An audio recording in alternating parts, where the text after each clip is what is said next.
Yan, putulin natin, oh. Kailangan natin linisin. Iwasan natin na yung yung ating sininsilat sa sa loob.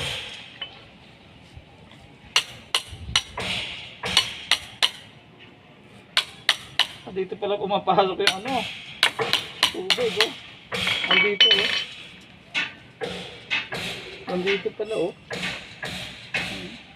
Hindi makapasok sa floor drain niya talaga. Nababarahan kasi. Kaya nga talaga dapat. Ayan, oh. Dito na ngayon, di ba?